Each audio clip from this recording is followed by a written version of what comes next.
Hello అండి, అందరికీ నమస్కారం. సో ఇది వచ్చేసి మళ్ళీ వన్ మోర్ బ్లాగ్ అనమాట. నేనైతే ఇప్పుడు ఎమర్జెన్సీగా విజయవాడ అయితే వెళ్ళాలనుకుంటున్నాను. చిన్న మొక్క అయితే ఉండిపోయిందండి. సో రాజమండ్రి నుంచి విజయవాడ అయితే ప్రయాణం అనమాట. సో మేము వచ్చి రాజమండ్రి వచ్చి 1 మంత్ పైన అయింది.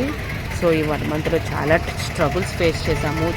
చాలా స్ట్రగుల్స్ ఇంకా చెప్పక్కర్లేదు. నా హెల్త్ కూడా పాడైపోయింది. ఇప్పటికీ నా హెల్త్ అస్సలు బాగాలేదు. అప్పటికి కూడా కొంచెం చిన్న వీడియో క్లిప్ లాగా తీద్దాము. వ్యూవర్స్కి హెల్ప్ అంటే సబ్స్క్రైబ్ చేసుకున్న వాళ్ళు ఎవరైనా ఉంటే, కొత్తగా ఉన్న వాళ్ళు ఉంటే వాళ్ళు కూడా సబ్స్క్రైబ్ చేసుకుంటారు అనేసి నేనైతే వీడియో పోస్ట్ చేస్తున్నాను. సో ఫేస్ అంతా పాడైపోయింది కదండి. రాజమండ్రి వచ్చాక నా ఫేస్ అంతా పాడైపోయింది. అస్సలు నా తలపోటు హెడేక్ అనేది కూడా విపరీతంగా పెరిగిపోయింది అనమాట. కొంచెం కూడా ఎంత సపోర్ట్ లేకుండా ఉన్నాను. అస్సలు కూర పనిచేయడం లేదు. ఛాయ్ అయితే తాగుతున్నా. రాత్రి 8 గంటల కంటే బండి, మా బండి వచ్చేసి ఏపీ ఎక్స్ప్రెస్ అండి. 1:15కి బండి.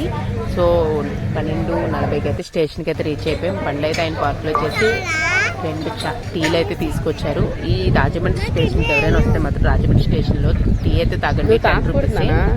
చాలా బాగుంటుంది టీ అయితే, చాలా బాగుంటుంది. ఏంటి అంత జిడ్డుగా ఉంది ఫేస్ అనుకోద్దండి. నేనైతే లోషన్ రాసుకున్నాను ఫేస్కి. టెస్ట్ అనేది ఎక్కువైపోయింది ఈ మధ్యన. నాకు అలాంటివన్నీ ఎప్పుడు సైడ్ ఎఫెక్ట్స్ అనేవి ఎప్పుడు లేవండి. ఇప్పుడు అవే ఎక్కువైపోయాయి అనమాట. హెల్త్ ఇష్యూస్ వల్ల సైడ్ ఎఫెక్ట్స్ కూడా ఎక్కువైపోయి నరాలు పెయిన్ వచ్చేస్తుంది. అసలు నాకు దీనికి సొల్యూషన్ అనేది దొరకడం లేదు. మీకేమైనా సొల్యూషన్ తెలిస్తే నాకు కామెంట్ చేసి చెప్పండి. ఇది అక్క, ఇది చెయ్యక్క అనేసి. ఫేస్ కూడా బాగా పాడైపోయింది. ట్యాన్ కూడా పట్టేసింది. సో దీనికోసం కూడా ఒక మంచి వీడియో చేస్తాను. ట్యాన్ ఎలా రిమూవ్ చేసుకోవాలి మన ఫేస్కి అనేది కూడా. సో స్టేషన్ దగ్గర ఫుడ్ కోర్ట్ అని గోదావరి ఫుడ్ ఎక్స్ప్రెస్ అని ఇలా ఉంటుంది, చిన్న స్టేషను. అలాగే ట్రైన్ రెస్టారెంట్ కూడా ఉందండి. చాలా బాగుంటుంది. లోపల వాష్రూమ్ వస్తే దానిలోకి వెళ్ళి వచ్చేస్తుంటాను నేను. బట్ దానిలో ఎప్పుడు ఫుడ్ అయితే టేస్ట్ చేయలేదు. ఎందుకంటే సేమ్ బయట ఉన్న ఫుడ్డే, ఈ ఫుడ్ ఎక్స్ప్రెస్లో ఉన్న ఫుడ్డే అక్కడ కూడాను. సో చాయ్ తాగాక ఇంకా అయితే మేము ట్రైన్ ఎక్కాము. ట్రైన్ ఎక్కిన తర్వాత ఇంకా 3:15కి ట్రైన్ అయితే దింపేసింది విజయవాడలో.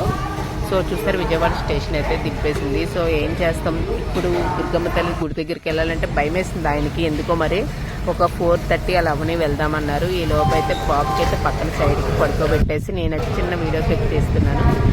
ఎప్పటికైనా గుర్తుంటాయి కదా అనేసి.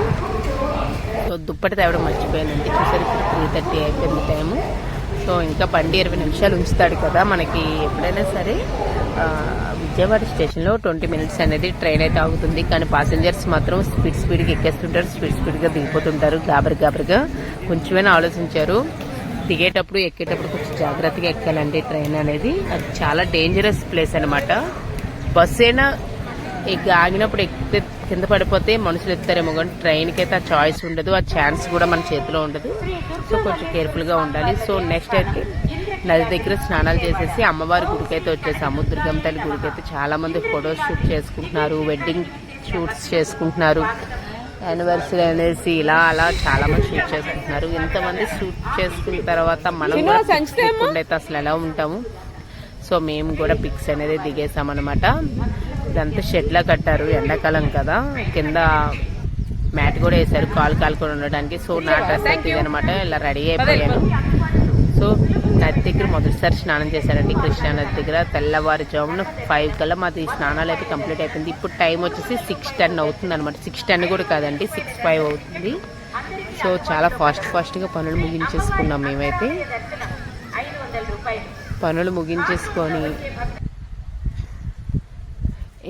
పనులు ముగించేసుకొని బ్రేక్ఫాస్ట్ చేయాలనేసి అడిగాము. అక్కడ ప్రసాదం ఇంకా రెడీ అవ్వలేదన్నారు. సో అందుకే కిందకి వెళ్ళిపోదామనేసి వెళ్ళిపోతున్నాం. సో చిన్నోడినే తీసుకొచ్చామండి, పెద్దోడిని తీసుకురాలేదు. వాడికి మరీ స్వెట్ ఎక్కువ, ఎండలో చాలా చెమట ఆడికి.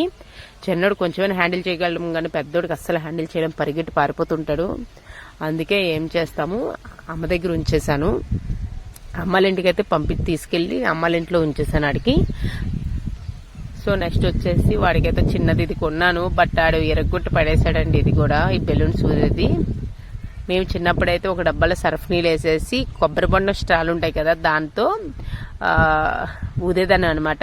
మీకు అలాంటివి ఎప్పుడైనా మెమరీస్ గుర్తున్నాయా? సో నెక్స్ట్ వచ్చేసి కిందకు వచ్చాక 6:15 అయిపోయింది. ప్రసాదం ఆకలి దంచేస్తుంది. సో పులిహోర ప్యాకెట్ మాత్రం లడ్డు ప్యాకెట్లే ఉన్నాయి, ఇంకేమీ లేవంట. సో పులిహోర ఒక 3 ప్యాకెట్లు తీసేసుకున్నాను. నేను గబగబా పిల్లడికైనా తినిపించలేదండి మొదటిసారి, మా ఆయన తినిపిస్తున్నారు. నేనైతే గబగబా పులిహోర తినేసాను ప్యాకెట్. మా ఆయన అంటున్నారు ఏంటి ఆకలితో అంతున్నావా అనేసి. నేనైతే పిచ్చి ఆకలి మీద ఉన్నాను నిజంగా. సో పులిహోర మొత్తం తినేసాను. ఇక్కడైతే దేవుడి ప్రసాదాలు చూసారా ఎంత నియమకం మీద తెస్తారంటే అండి. వాళ్ళు అన్నారు ఫ్రెష్గా వచ్చిందమ్మా పులిహోర తింటావా అని, లేదంటే కడుపు నిండిపోయింది అన్నాను. సో మళ్ళీ బయట వినాయకుడి గుడికి వెళ్ళాము. అక్కడైతే బ్రేక్ఫాస్ట్ పెట్టారు బయట అన్నదానం లాగా. మా వారు అన్నదానం జరిగితే అసలు నన్ను వదలరు, నాకు ఇష్టం లేకపోయినా అక్కడ తినిపించేస్తారు. నేనేదో విజయవాడ వచ్చి ఉల్లికారంతో తిందాం అనుకున్నాను. లాస్ట్కి ఆయన నా చేత బ్రేక్ఫాస్ట్ టైం అన్నం తినిపించారు. ఇది మరీ టూ మచ్ కదా.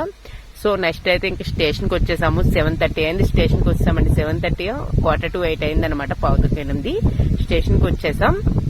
చూసారా మొహం ఎలా అయిపోయిందో. మరా అక్కడ కూడా గొప్ప ఎక్కువ ఉంది, వేడి కూడా చాలా ఎక్కువే ఉంది. సో ట్రైన్ అయితే 9 o'clockకి స్టేషన్కి వచ్చేసి ఇంకా స్టేషన్లో అయితే కూర్చున్నాం వరద బాధ్యతల్లాగా. మా వారు ఏదో పని ఉందని బయటకు వెళ్ళారు. ఈలోపు అమ్మ ఫోన్ చేస్తే వచ్చేస్తున్నామమ్మ ట్రైన్ కోసం వెయిటింగ్ అని చెప్పాను. చూసారు ఇంకా ట్రైన్ రాలేదు,